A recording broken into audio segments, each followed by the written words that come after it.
Coming soon to own on YouTube and Twitch.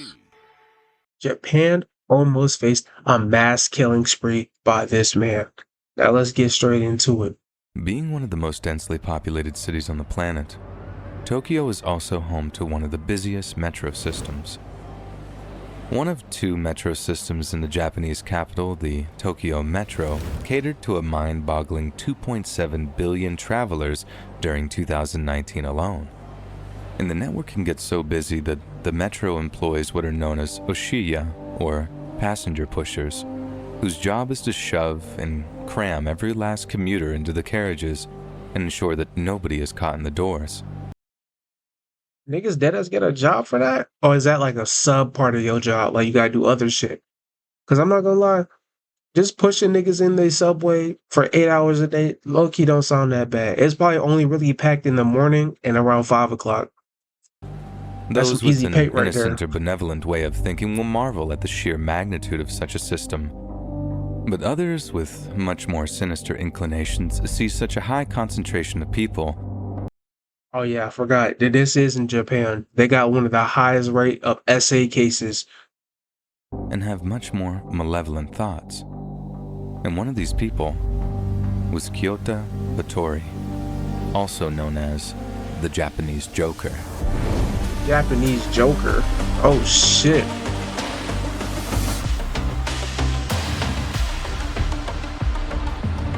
Hey, this some Illuminati shit or something? I rebuke them. Name of the Lord. Fuck.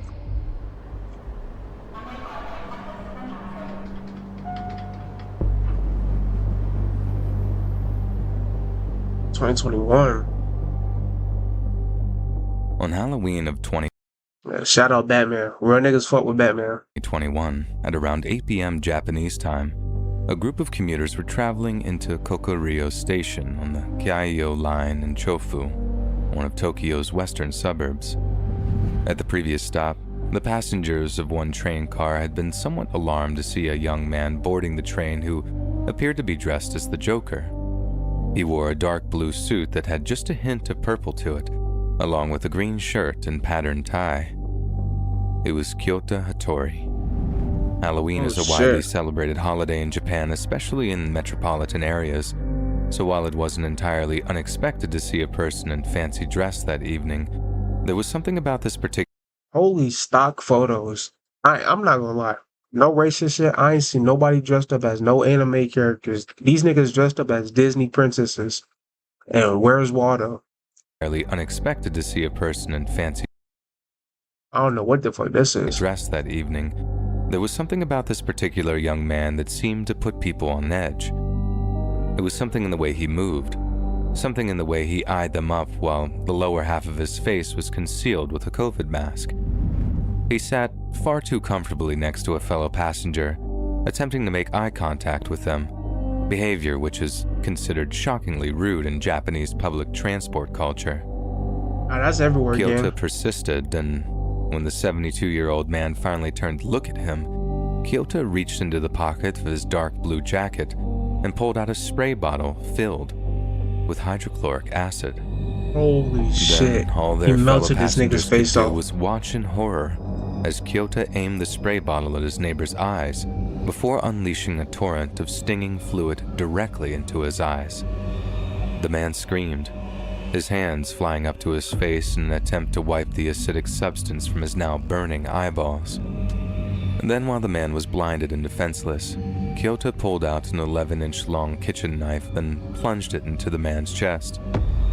Some later said that they believed the whole thing to be nothing more than an elaborate Halloween prank, since the holiday is so widely regarded A prank. Nigga, you just watched somebody get fucking maced and stabbed. And you think that shit a prank? in the greater Tokyo area. But there was something a little too convincing about the way the man screamed, something a little too convincing about the hot blood that poured out of his chest and the smell of it that suddenly filled the air. Then, as Kyota turned on them, a look of wild hatred in his eyes, the horrific realization hit them like a ton of bricks. This wasn't a He ain't prank. joking. Yup. It was You real. dead ass. Panic ensued. People screamed. People ran. all desperate to get away from the manic in the bizarre costume. I get he got Mace and all, but if this is actual footage, it's way too many niggas on this bus to not jump this nigga. Respectfully, at what point did it say, "Hey, it's one guy with his weak ass mace and a baby ass kitchen knife that could even fillet my fucking chicken. Let's just jump this nigga."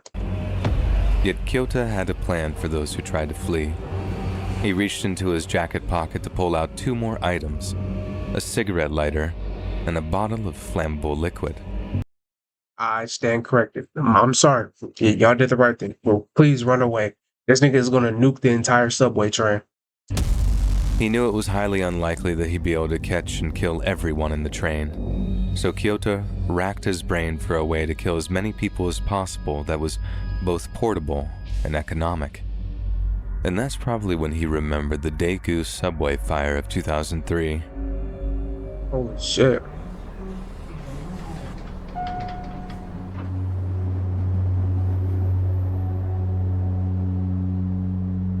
While remaining relatively unknown in the West, the Daegu subway fire is widely regarded as one of the greatest civilian tragedies in contemporary Asian history. Shortly before 10 a.m. on February 18th of 2003, 56-year-old unemployed former taxi driver Kim Dae-han attempted to take his own life by self-immolation aboard the subway train he was traveling on. What's immolation mean? As it pulled into Jungang-no Station in downtown Daegu, South Korea. The ensuing fire killed just short of 200 people and hospitalized over 100. God damn. Rest in peace, bro. Because those 200 people just trying to live their life, bro.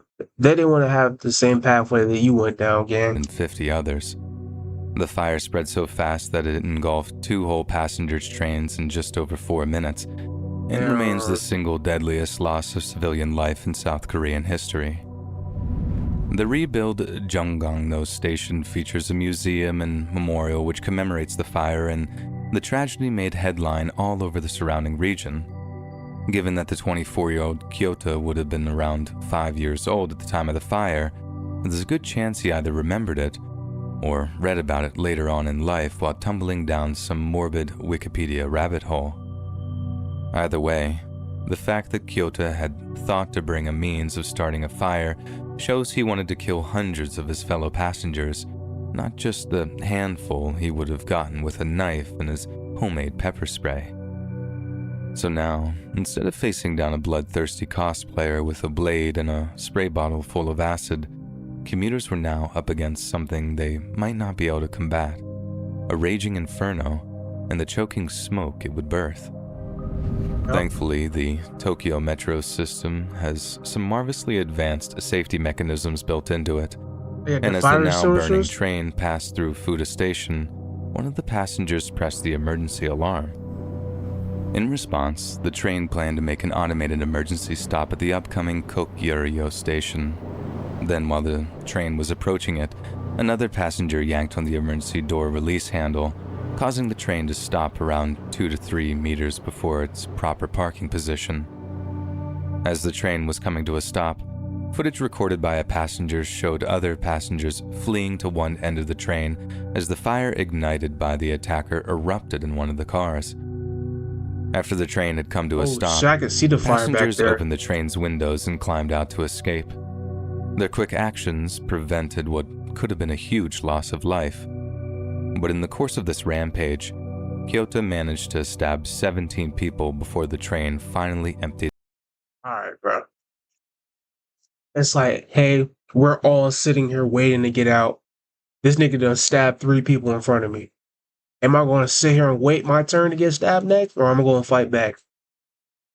Out, with the man with the chest wound having been rushed to the hospital. However, either via an automatic sprinkler system or the efforts of first responders, the fire on the affected train car was extinguished before it could do any serious damages.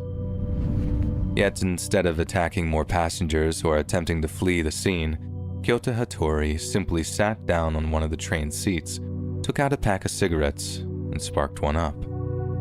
There's even... But like, what led him down this path, though?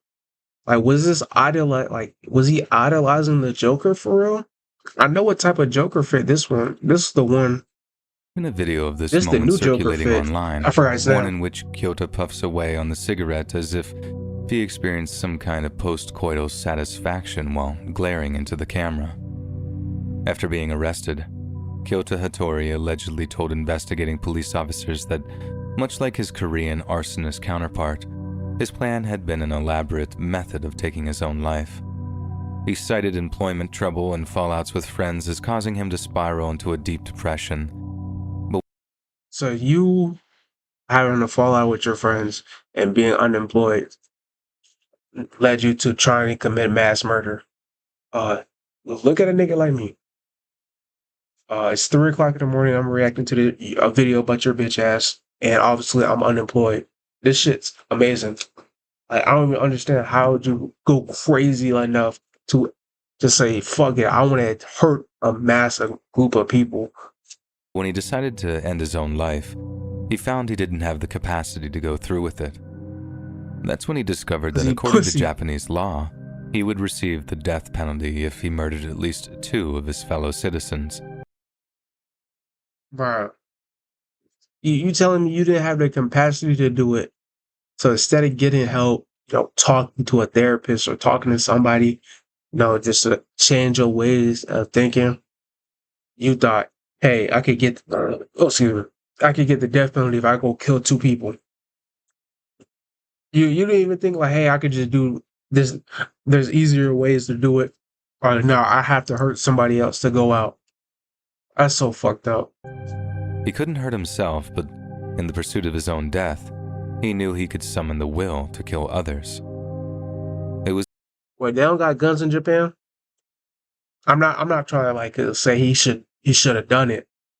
Just a genuine question. They don't got guns in Japan, your cat. I know it's different in America. Your average citizen might be strapped up, but you tell me that they don't got guns out there? It was a horrific attack on a group of innocent, defenseless train passengers whose only crime was to be in the wrong place at the wrong time. In the aftermath, many commenters discussed Kyoto's choice of the Joker costume, with some warning that the recent Joaquin Phoenix portrayal had become a beacon for angry, violent young men who seek to unleash their own torment on the world around them. Kyoto's case has yet to go to trial, although it's clear that he won't have his death wish fulfilled, as thankfully, all those wounded that day would go on to make full recoveries, even the 72-year-old stab victim who suffered a punctured lung during the attack. It's most likely that Kyoto will be condemned to prison, where for a long, long time, he'll be faced with the irrefutable futility and cruelty of his actions. See, now, in Tokyo, I don't know how their prisons work. I don't know if they take butt around there, but there's definitely some big there's definitely some big buff Asian nigga taking this shit. Like, if you fuck around, find out in prison. And was all that worth it? Hell no, nigga. This could have all been over if you just talked it out with somebody. It's crazy.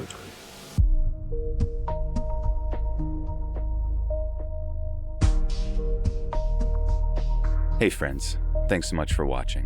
Just a quick heads up, I release new videos every... With that being said, that was Japan. Japan almost faced a mass killing spree by this man. Let me know how y'all feel about this video down below. With that being said as well, I'll see y'all boys later, dude. Put your hands up for me, wanna rest my bones when